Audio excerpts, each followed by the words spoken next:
we have come a long way from envelope, postage stamp, postcard, and now email.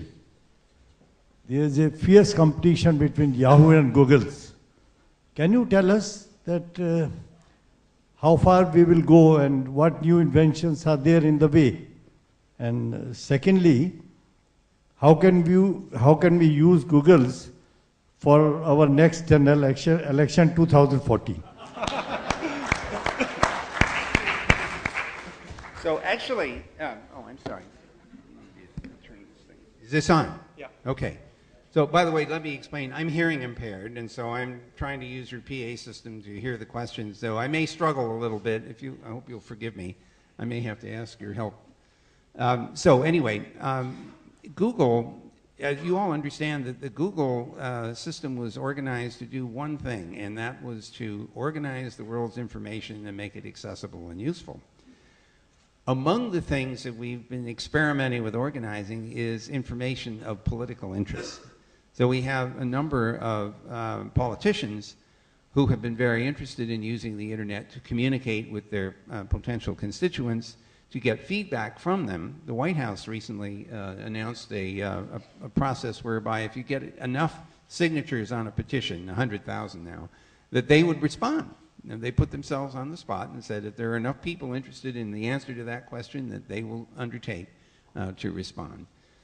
It's also very clear, at least in the US, that President Obama has made very, very good use of these kinds of online systems, not just Google, but generally on the internet, in order to organize information to provide to constituents and also to communicate with them. Now, I have to tell you, though, that there was a very interesting experience as the internet became visible in the early 1990s. Politicians didn't pay too much attention until somewhere around 1998 or so. They suddenly recognized that it was a mechanism for getting information out to their constituents. And so web pages started showing up, blogs started showing up. Then they discovered that it wasn't just a one-way system, and the constituents were actually communicating back to them. I mean, it's a bit of a shock. And the consequence of this, I think, is a recognition that democracy is a two-way street, and that you can't just tell your constituents things, you have to be ready to respond to them as well. You know this already, I'm sure. So the internet has created a platform for this kind of political dialogue. It also, in a sense, has become a spotlight because it's very hard to hide from information that's readily and widely available to everyone. And so this spotlight, I think, is a kind of a transparency tool that creates accountability within the political system. I'm sure it could be better than it is now, but it is an inescapable fact that once information is available, it's very hard to ignore that. So I really see this as an interesting democratizing tool, and it's also an opportunity to create dialogue where dialogue doesn't exist. There are voices that could not be heard before that can be and should be heard to help shape policy. There's a mantra around my community about multi-stakeholder governance, and it's all about letting the people who are affected by policy to have something to say about that as the policy is being formed. And I cannot imagine a more important way of exercising democratic principles than to assure that those voices are heard. Thank you. I'll have to leave it to whoever is running around with the microphones. There's a gentleman here.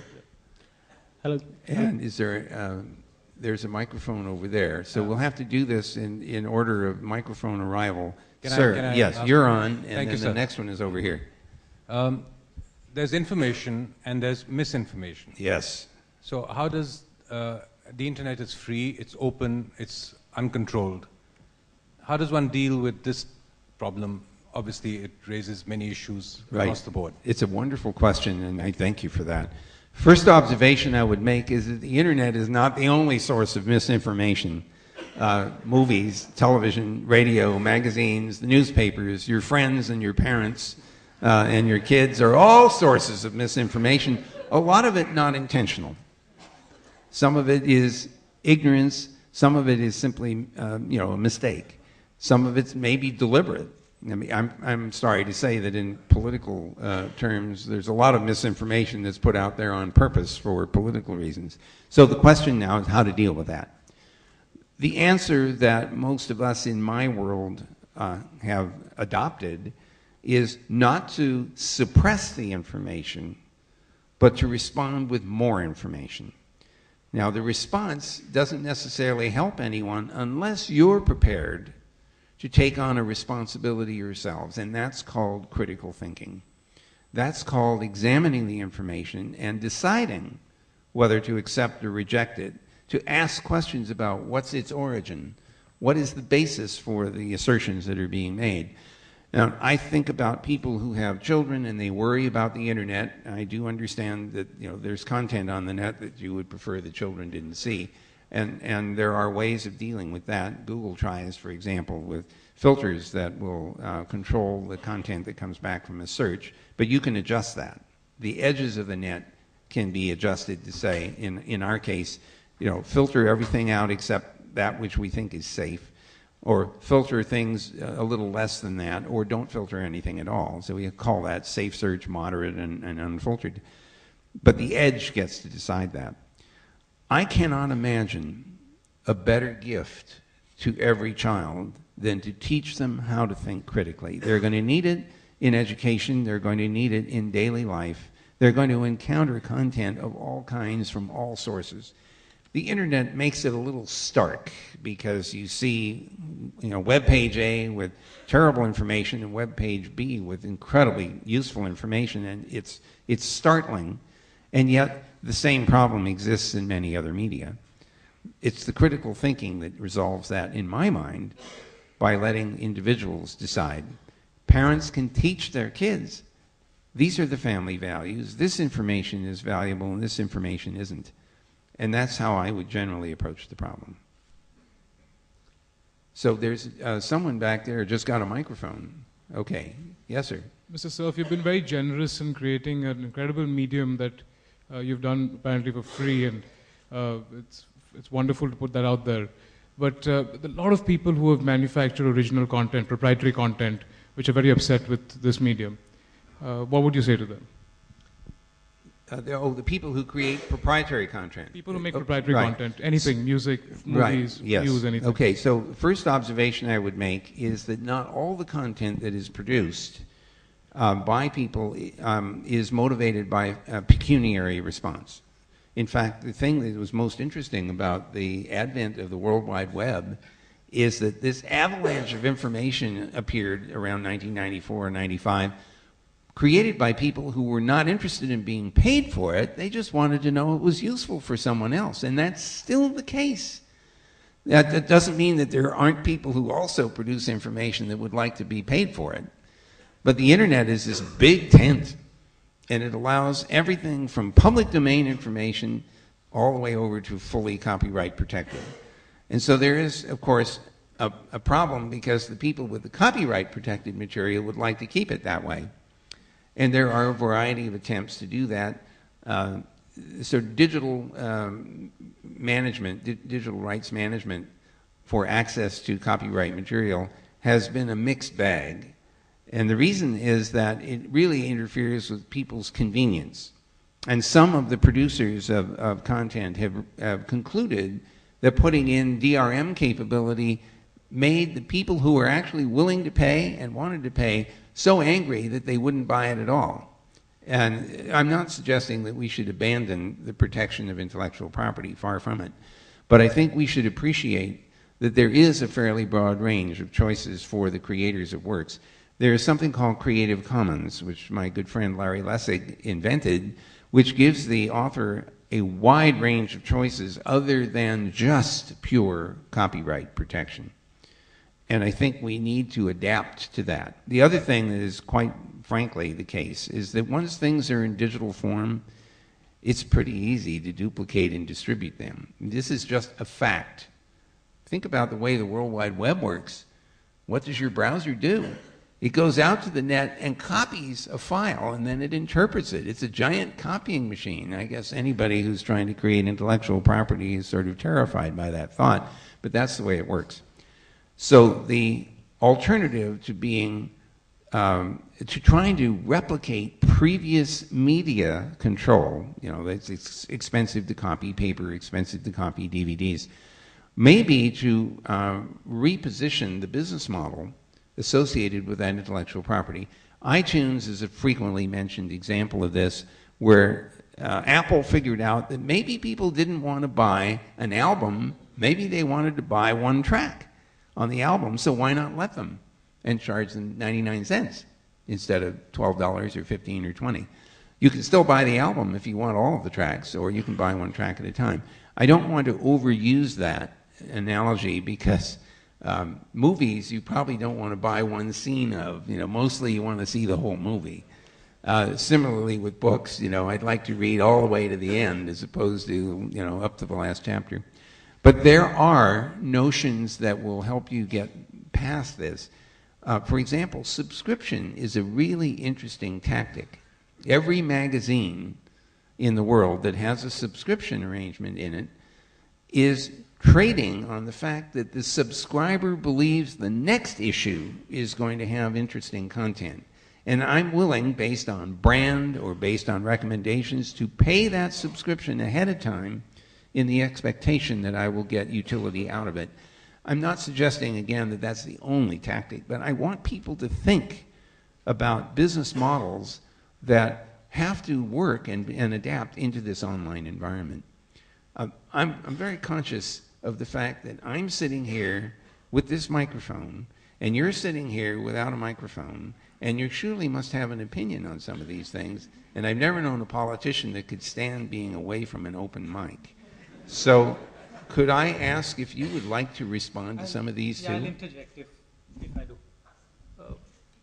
I'm okay with not responding to that one, but if there's a question that I feel I can help with, I will. Wow. Okay, thank you for that. Okay, Mr. Mint. Yes, go for it. I am from academic fraternity. I am from Jamia Millia University. You have mentioned in one of the clips that is the massive open online courses. And you have also mentioned about the Khan Academy and Udacity and the Coursera etc. Can you tell us, elucidate a little bit about the utility of the internet for the academic purpose? Thank you. Academic purpose. Academic purpose. So we got a little tiny bit into that with these MOOC things, this massive online open coursework. The Khan Academy was one of the first to burst on the scene with very, very simple, almost humble lessons that you could look at on YouTube. I mean, it's almost endearing to watch those lectures because you see how to solve problems, how to work problems. So a very interesting phenomenon happened after my colleagues did this big AI course. Stanford University's president, John Hennessy, is absolutely determined to find a way to make this large-scale courseware and course content widely available. And he wants Stanford to be part of that. MIT opened up their lecture material quite some time ago, and I remember somebody said, "Are those guys crazy? That course material is exactly why people go to MIT and pay a lot of money. So why would they do that?" And so I asked, I said, what motivated you to put all that course material up there? And they said, look, it's really simple. We show them what we've got. If they already understand this material, there's no point in coming to MIT. If they don't understand it, they realize they have to come to MIT to learn it.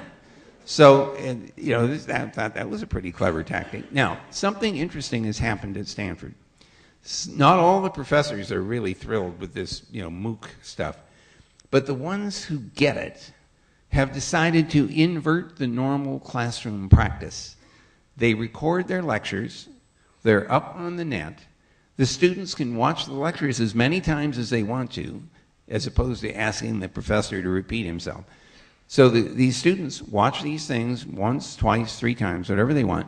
When they get into the classroom, they work problems. And the thing which is powerful about that is there's nothing more instructive than seeing how somebody solves a problem. The next best thing is to solve the problem yourself. And I have to say, solving problems is a great way to learn. Teaching people how to solve problems is a great way to learn. And I don't know about you, but I've been asked to teach classes that I sort of know something about. And I discover instantly when I try to teach it how little I actually know about it. So I learn more than the students do as a result. I think that the ability to get this high quality content out to a large population of users is a really powerful lever. Now, let me go away from the pedagogy for a second. What else can we do with these systems? One of the things we can do is allow people to collaborate more effectively. And at Google, we're big fans of sharing of content, sharing of databases, sharing of computing resources, working concurrently in a collaborative environment where multiple parties can see the result of a simulation, can see a presentation from big data and analytics from big data, and then can discuss, debate, analyze, and come to conclusions. So this is another engine for collaborative work. In the long run, one of the things I hope these cloud-based systems do is allow us to preserve our digital heritage for our descendants. This leads me to one final observation on this topic. It's called bit rot. Every one of us who uses application programs to create spreadsheets or text documents or reports or simulations and so on creates complicated files of data. And we store them away and we pull them back. And they are meaningful because the software that created them is available to us to interpret and present and allow us to interact. If the software goes away for some reason, the bits are like a pile of rotten bits because there's nothing you can do with them until you have access to software that can interpret it. This problem is already with us. You and I invest in the production of a lot of content, and if the application program doesn't work on the next version of the operating system, or the next version of the application isn't backward compatible, our investment in those bits is lost. I am very, very worried that between now and 2100, our descendants, 80 years from now, will wonder about us because most of the traces of what we've done in this beginning of the 21st century are in digital form and they will be lost. We can't let that happen. What we need is digital vellum. And it is not just a technical problem. We have to figure out what to do about intellectual property rights with regard to application software and the operating systems they rely on, so that when people go out of business, when they decide they don't want to support this software anymore, you can say, you must not allow that software to disappear. You must have a way of keeping it in operation so I can preserve the material that I built with it. So cloud systems may actually turn out to be a part of the solution, because you can imagine emulating the hardware that runs the operating system, that runs the application that interprets the bits. And so you may be able to preserve the ability to look at content that was created on earlier computers and operating systems. I have to tell you one more anecdote. I remember sitting in a room like this with a bunch of librarians, and we were talking about the bit rot problem. And some young kid gets up. That's anybody that's younger than I am is a kid, right? So anyway, the young kid gets up and he says, oh, this isn't a problem. The important stuff will be moved into other media and it will be mapped into the new applications and that will be fine. And the stuff that wasn't important will go away and no one will care. After he finished his speech, it took us a half an hour to get the librarians off the ceiling because they said, excuse us, but you don't know what's important and what isn't important. Some of it won't appear to be important until 200 or 300 years later. So they were emphasizing how important the solution to this problem is.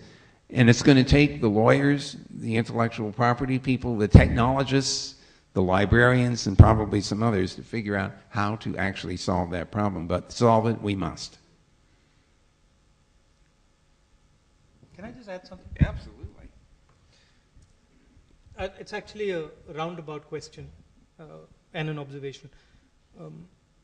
You can look at a university as an institution that provides access to information. So that's one way of looking at it.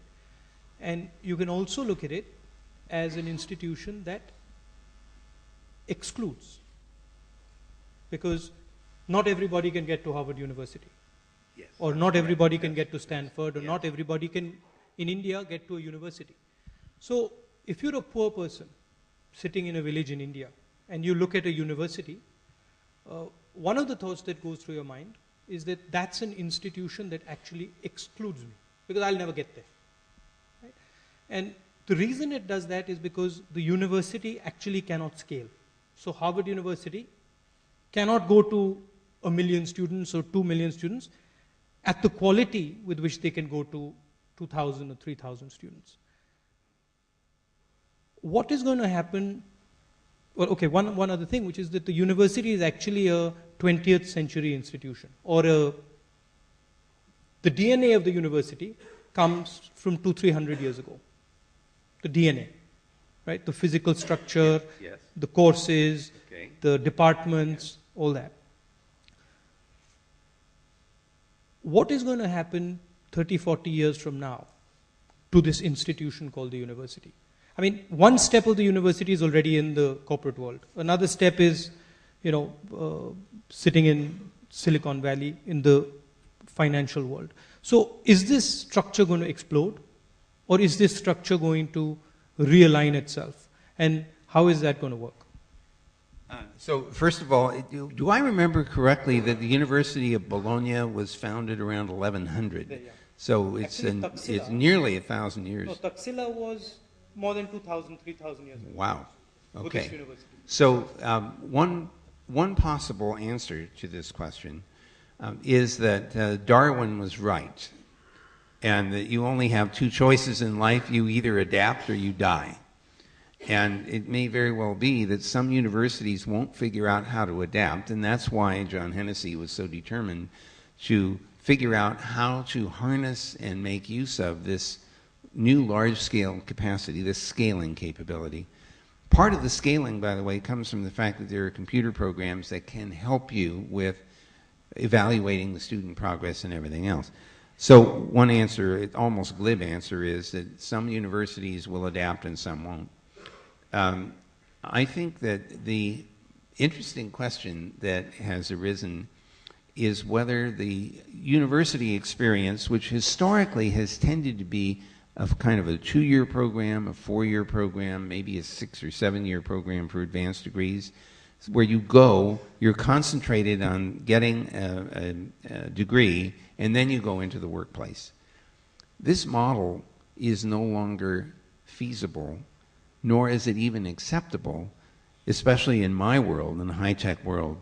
The half-life of what you learn in a university in my world is maybe 4 or 5 years. I mean, I did my PhD in 1972. It's completely irrelevant to anything going on today. But the fact that we can get access to some of this content online, and we can do so at our leisure because we're not tied to a lecture schedule by the university professor, means that we can start delivering education in a different way in different units. We can have short courses, we can have certificate programs. People who are at work and need to learn new things can do so because they don't have to stop work and go physically to a university. So there is in terms of economics, not only do we have the residential students, young people who go to the university and are there for 4 years or 6 years or what have you, we also have this growing body of people who work who also need re-education.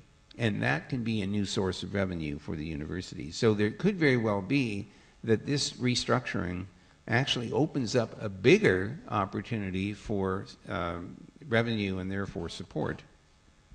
But see, if you look at the university structure, when I went to university, you went to a particular university. You didn't really go for an expert, yes. Right? You went to Harvard University, you went to Cambridge University, and then you assumed that experts were sitting in there. Now you're shining lights on the experts. So what is going to happen is the power balance in the university is going to shift. The gentleman who runs that justice course in Harvard, Sandel, his power in relation to the university is completely different than it used to be. And if you can actually start giving access, direct access to these experts, will that superstructure of the university that controls them fold? So you're asking an engineer a question and you almost deserve the answer. The university is going to have to adapt to that somehow. One thing that we used to do when I was teaching at Stanford in the 70s, we would record all the lectures on tape, and then the tapes would actually be sent out to places all around the world. They would be played, and there was a person in the room who acted as the teaching assistant and helped students to understand the lectures and to do homework assignments and the like. A little bit of that can happen in this environment as well. One thing that I have to tell you, I think I mentioned to you when we were talking before, I visited 2 of the IIT campuses, and I also visited a campus near our offices in Hyderabad of IIIT, triple IT, a private university that was started 10 years ago with the considerable help of the state. This wasn't a federal action, it was a state. They provided land and buildings, and then they said, you know, good luck. And these guys built a university, and they don't have departments. What they have is institutes focused on particular problem spaces. Now, I have to admit that I haven't quite figured out how to connect these two, your point and this one, except that by eliminating the department notion and focusing on expertise, in my view, they've transformed the way we think of that institution and its structure. And it seems to me that your point, which I take absolutely, is that the structure of the university and its purpose may change from a hierarchical structure of departments and department heads and so on into an institution whose job it is to facilitate that brilliant lecturer to reach a larger number of people. And it's the facilitating effect that allows the university to generate its revenue. But as I say, I'm an engineer and not a businessman, so I could be completely wrong. But I bet you there are a bunch of businessmen in here that'd be happy to try to figure out the answer to that question. Okay, lots of hands are going up. Let's make sure we get back and forth. Where's the microphone at the moment? There's one. Is there one way up there? Okay, let me get the guys in the upper nosebleed section. My question is to Mr. Gandhi. Oh, this is for you. I'm in trouble. Yeah.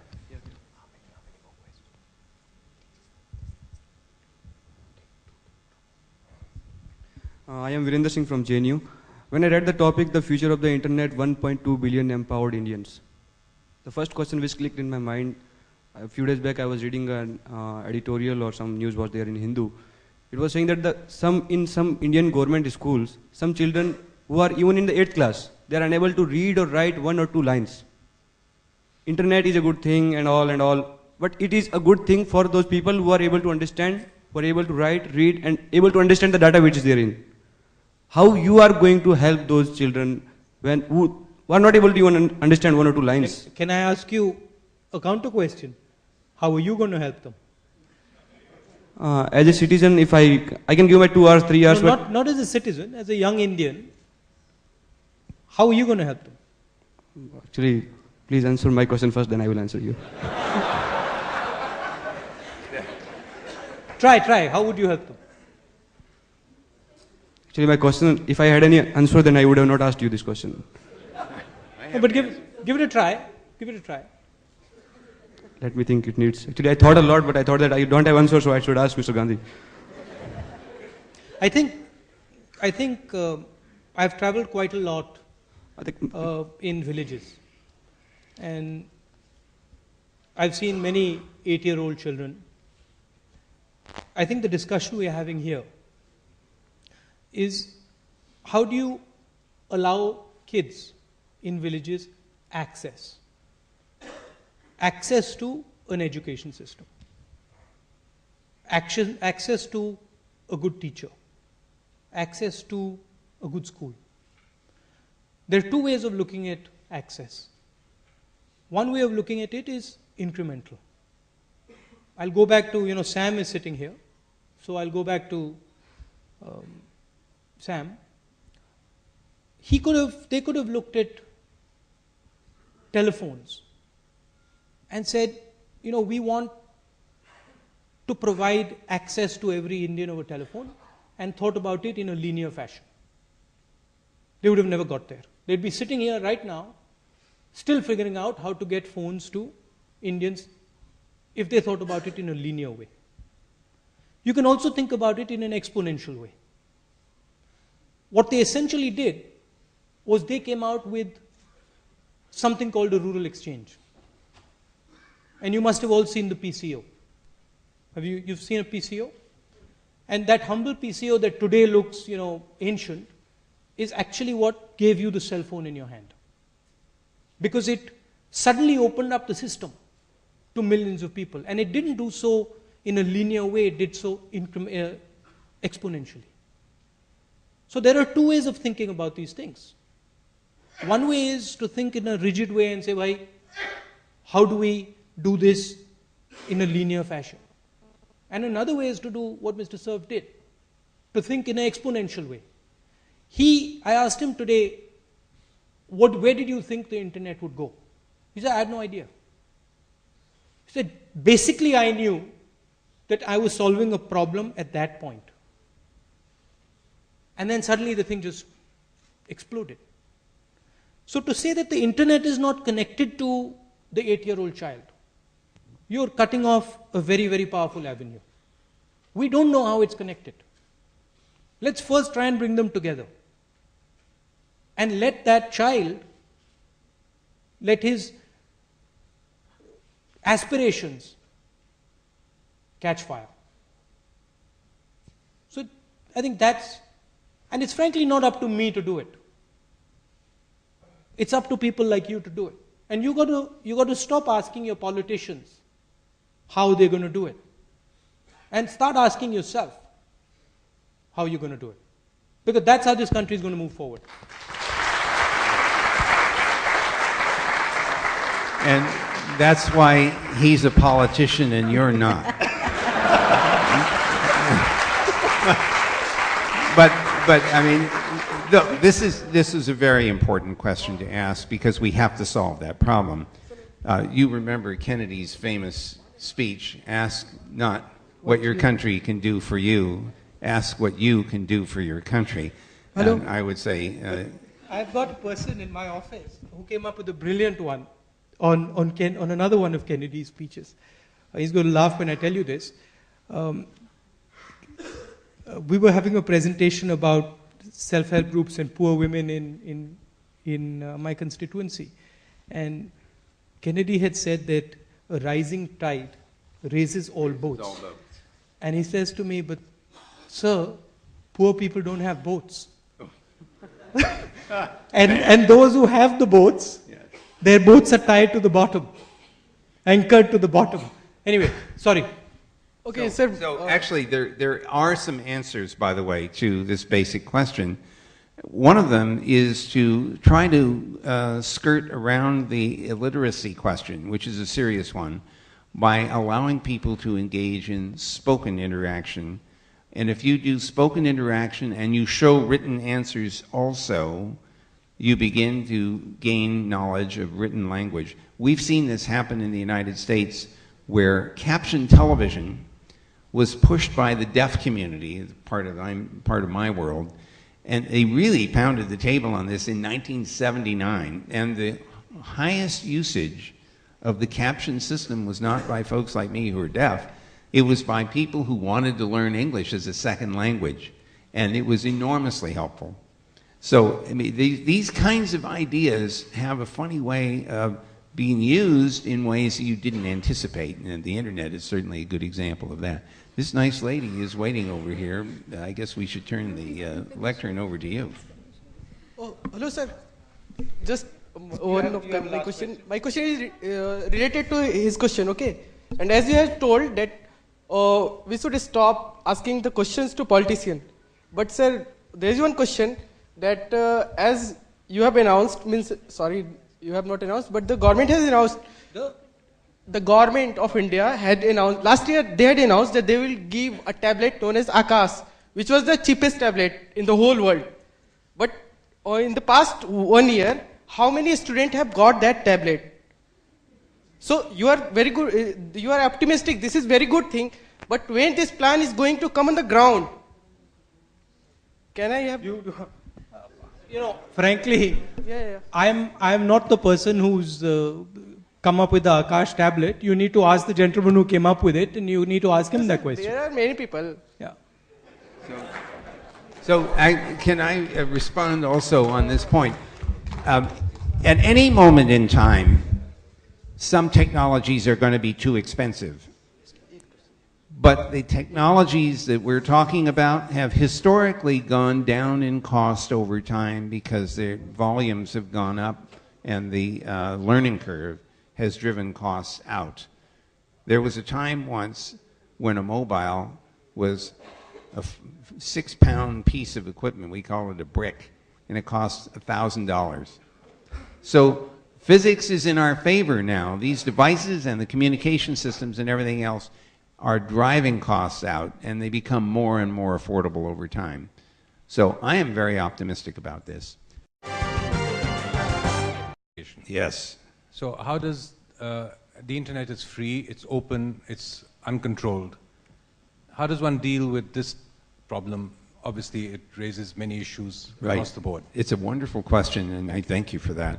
First observation I would make is that the internet is not the only source of misinformation.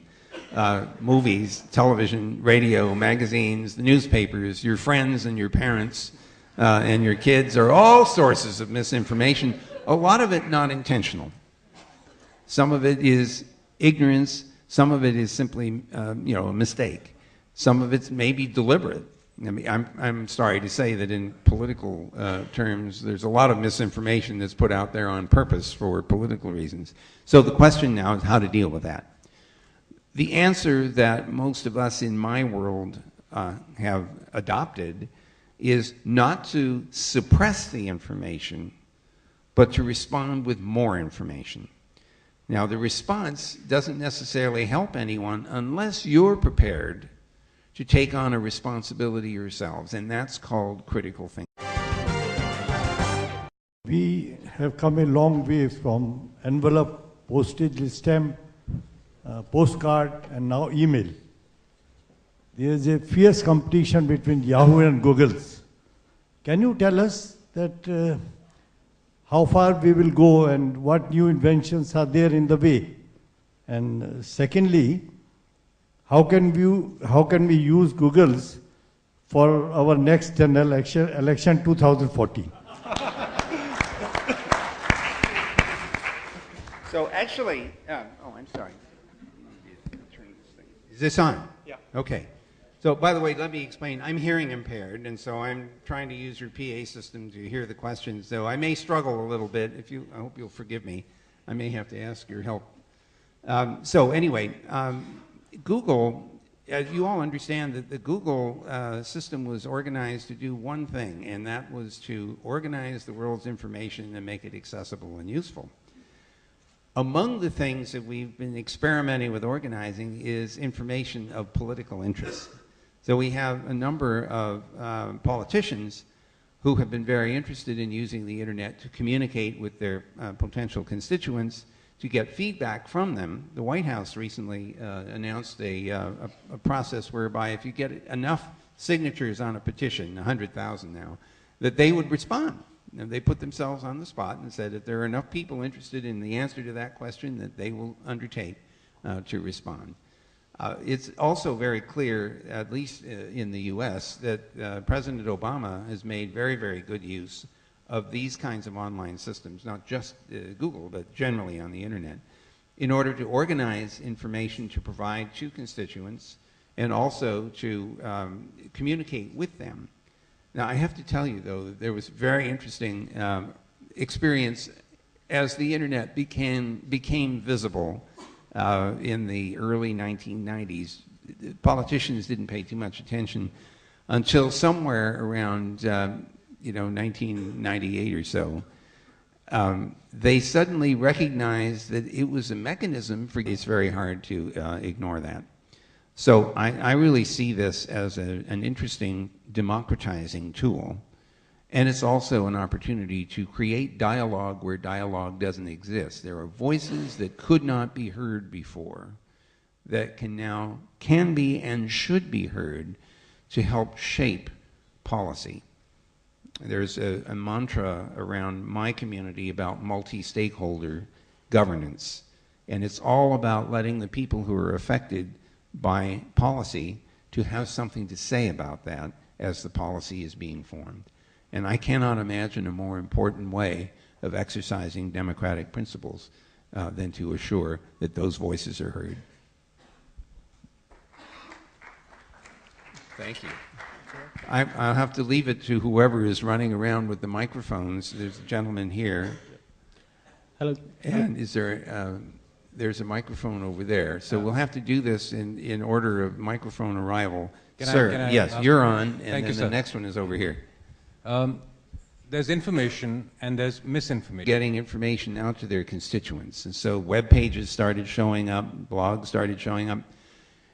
Then they discovered that it wasn't just a one-way system. And the constituents were actually communicating back to them. I mean, it's a bit of a shock. And the consequence of this, I think, is a recognition that democracy is a two-way street, and that you can't just tell your constituents things, you have to be ready to respond to them as well. You know this already, I'm sure. So the internet has created a platform for this kind of political dialogue. It also, in a sense, has become a spotlight, because it's very hard to hide from information that's readily and widely available to everyone. And so this spotlight, I think, is a kind of a transparency tool that creates accountability within the political system. I'm sure it could be better than it is now, but it is an inescapable fact that once information is available,